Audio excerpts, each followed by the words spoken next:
میرا نام فوزیہ ہے اور میری شادی 2 سال پہلے شادیان سے ہوئی تھی۔ شادیان کے والد کا انتقال ہو چکا تھا، اس لیے یہ رشتہ ان کی پھپھو نے طے کروایا تھا۔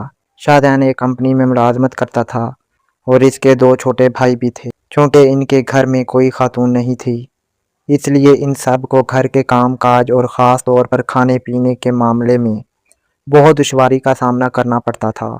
یہی وجہ تھی کہ شادیان جلد شادی کرنے کے حق میں تھا، کیونکہ اس کے دونوں بھائی بھی اب جوان ہو چکے تھے مگر تاحال غیر شادی شدہ تھے۔ جب میرا رشتہ ان کے گھر سے آیا تو بہت سے قریبی رشتہ داروں اور جاننے والوں نے میرے والدین کو طرح طرح کی باتوں سے ڈرایا۔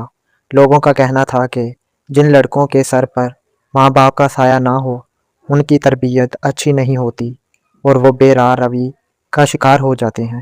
مگر میرے والدین جب خود شادیان سے ملے تو انہیں وہ بہت سلجھا ہوا اور نیک سیرت لڑکا لگا۔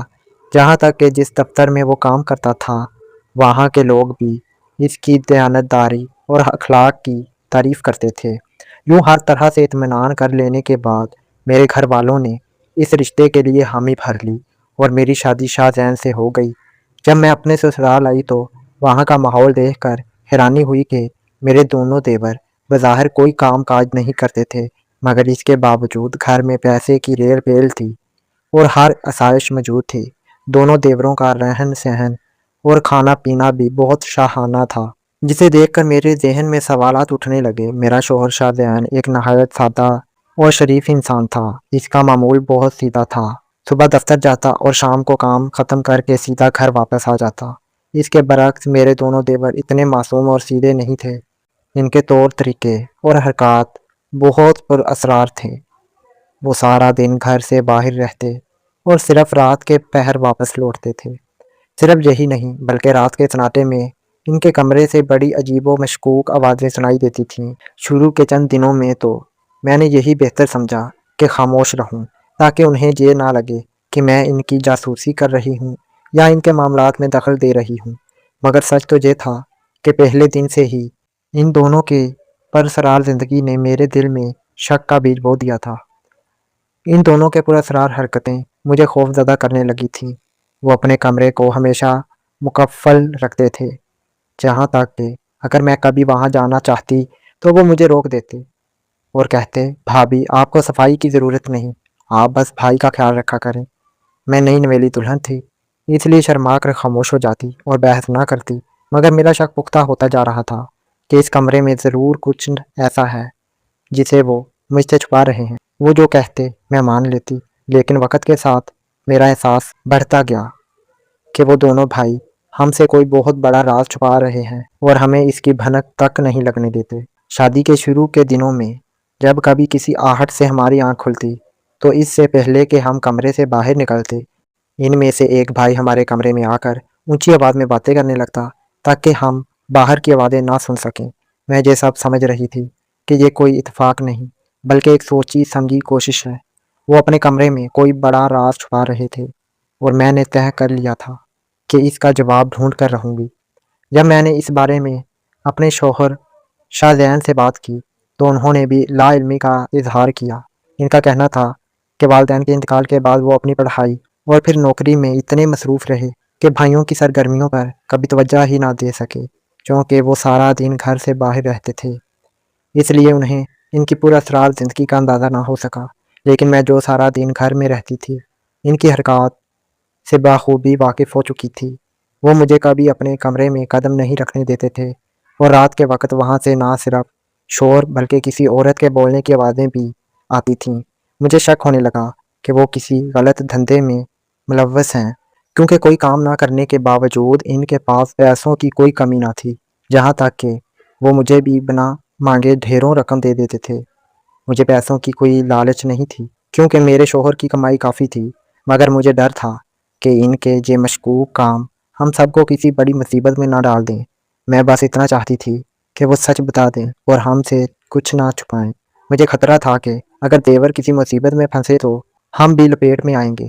خوف کے مارے میری نیندیں اڑ گئیں۔ آخرکار میں نے شادیان سے صاف کہہ دیا کہ میں جہاں مزید نہیں رہ سکتی۔ پہلے تو وہ ہچکچائے، مگر بھائیوں کی بڑھتی ہوئی پراسرار سرگرمیاں دیکھ کر وہ بھی میری بات مان گئے اور ہم نے دوسرے شہر منتقل ہونے کا فیصلہ کر لیا۔ جب شادین کو نئے شہر میں ملازمت ملی اور ہم نے جانے کا بتایا تو دیور ہمیں روکنے لگے۔ جب میں نے کمرہ لاک رکھنے کی وجہ پوچھی تو انہوں نے دوستوں کی آمد کا بہانہ بنایا۔ مجھے یقین تھا کہ وہ جھوٹ بول رہے ہیں، اس لیے میں نے ان کی ایک نہ سنی اور ہم کرائے کے مکان میں منتقل ہو گئے۔ شروع میں وہ ہمیں فون کرتے رہے مگر میں نے دوری برقرار رکھی تاکہ میرے شوہر کا نام کسی غلط کام میں نہ آئے۔ شادین اب بھی انہیں بے قصور سمجھتے تھے مگر میرا دل کہتا تھا کہ یہ سچ ایک نہ ایک دن ضرور سامنے آ جائے گا۔ کئی سال گزر گئے اور ہمیں ان کی کوئی خبر نہ ملی۔ میں یہ سوچ کر پرسکون ہو گئی کہ شاید وقت کے ساتھ وہ دونوں سدھر گئے ہوں گے، مگر میری یہ سوچ غلط نکلی۔ ایک شام جب شادین گھر پر ہی تھے، اچانک دروازے پر دستک ہوئی۔ دروازہ کھولتے ہی سامنے پولیس کو دیکھ کر ہم دونوں کے ہوش اڑ گئے۔ پولیس آفیسر نے بغیر کچھ بتائے کہا، ہم آپ دونوں کو گرفتار کرنے آئے ہیں۔ ہماری ایک نہ سنی گئی اور ہمیں تھانے لے جایا گیا۔ وہ پوری رات ہم نے پریشانی میں گزاری۔ اگلی صبح پتہ چلا کہ میرے دونوں دیور نشہ آور اشیاء کی سپلائی میں ملوث تھے اور پولیس کو شک تھا کہ ہم بھی اس جرم میں ان کے شریک ہیں۔ میں دھاڑے مار کر رونے لگی اور شادین سے کہا، میں نے برسوں پہلے ہی آپ کو خبردار کیا تھا کہ ان کی وجہ سے ہم بڑی مصیبت میں پھنس گئے۔ میری یہ بات پولیس آفیسر نے سن لی اور وہ بولا، اگر تم لوگ ان کے بارے میں جو کچھ جانتے ہو سچ سچ بتا دو تو ہم تمہیں چھوڑ دیں گے۔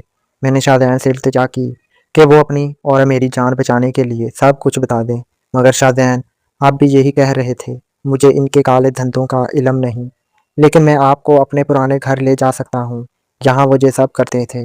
پولیس ہمیں اپنی گاڑی میں بٹھا کر ہمارے پرانے گھر لے آئی۔ جب انہوں نے تلاشی لی تو ہمارے کمرے سے کچھ برآمد نہ ہوا، مگر جیسے ہی پولیس نے میرے دیوروں کے بند کمروں کے دروازے توڑے، ہم سب کے ہوش اڑ گئے۔ اندر ہر طرف نشہ آور اشیاء کی تھیلیاں بکھری پڑی تھیں۔ میں نے تنزیہ نظروں سے شادین کی طرف دیکھا اور کہا، اب تو آپ کو یقین آ گیا کہ میں سچ کہتی تھی۔ وہ بے چارگی سے بولے، مجھے کیا پتا تھا کہ وہ بھائیوں کے روپ میں یہ کالا دھندا کر رہے ہیں۔ تلاشی کے دوران جب بستر کے نیچے سے پستول نکلا تو ہمارے پیروں تلے سے زمین نکل گئی۔ پولیس آفیسر نے غصے سے شادین کی طرف دیکھا اور بتایا کہ تمہارے بھائی برسوں سے چرس بیچنے کے دھندے میں ملوث ہیں اور معصوم بچوں اور لاچار عورتوں کو اپنا نشانہ بنا رہے ہیں۔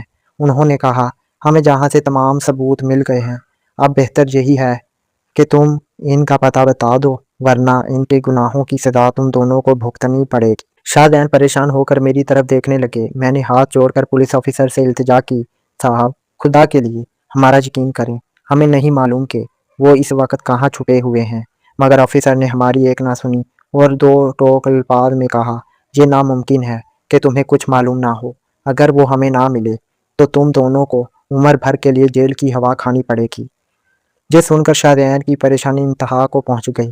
اسے اندازہ ہو چکا تھا کہ اگر اس نے کچھ نہ کیا تو ہم بے گناہ ہوتے ہوئے بھی ساری زندگی جیل کی سلاخوں کے پیچھے گزار دیں گے۔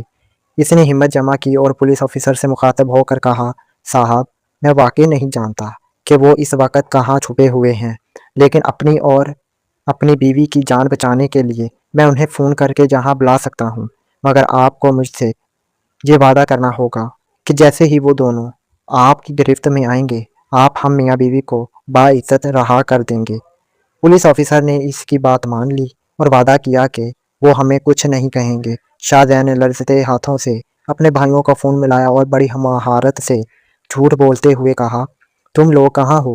میں اور تمہاری بھابھی تم سے ملنے کے لیے پرانے گھر آئے ہیں، تم دونوں جلدی سے جہاں پہنچو، ہمیں تم سے کچھ ضروری بات کرنی ہے۔ یہ کہہ کر اس نے فون کاٹ دیا۔ پولیس کی گاڑیاں وہاں سے ہٹ گئیں اور وہ دور کہیں چھپ کر انتظار کرنے لگے، جبکہ ایک سادہ لباس میں ملبوس پولیس آفیسر ہمارے ساتھ گھر کے اندر ہی رک گیا۔ اس وقت میری حالت بہت نازک تھی۔ میرا دل سینے سے باہر آنے کو تھا اور زبان پر صرف دعائیں تھیں۔ مجھے ایک طرف تو یقین تھا کہ وہ اپنے بھائی سے ملنے ضرور آئیں گے، مگر دوسری طرف یہ خوف بھی کھائے جا رہا تھا، اگر انہیں ذرا سا بھی شک ہو گیا اور وہ نہ آئے تو پولیس ہمیں کبھی نہیں چھوڑے گی اور ہمیں دوسروں کے گناہوں کی سزا بھگتنی پڑے گی۔ میں اللہ سے گڑ گڑا کر دعا مانگ رہی تھی کہ اے باری تعالیٰ ہمیں اس بڑی مصیبت سے نکال دے۔ آخرکار اللہ نے میری فریاد سن لی۔ جیسے ہی رات کا اندھیرا گہرا ہوا، باہر گاڑی رکنے کی آواز آئی اور میرے دونوں دیور بے فکری سے گھر کے اندر داخل ہوئے۔ ابھی انہوں نے قدم ہی رکھا تھا کہ چھپی ہوئی پولیس نے انہیں چاروں طرف سے گھیر لیا اور ہتھ کڑی پہنا دی۔ ان کے چہروں پر پھیلی وہ حیرت اور ندامت دیکھ کر مجھے سکون ملا کہ چلو ہم پر سے یہ بوجھ اتر گیا۔ پولیس نے اپنے وعدے کے مطابق ہمیں رہا کر دیا اور ہم وہاں سے ہمیشہ کے لیے نکل آئے۔ سچ ہے کہ برے کام کا انجام ہمیشہ برا ہی ہوتا ہے، اور انسان چاہے جتنا بھی چھپ کر گناہ کر لے، ایک نہ ایک دن قدرت کا انصاف اسے اس کے انجام تک ضرور پہنچاتا ہے۔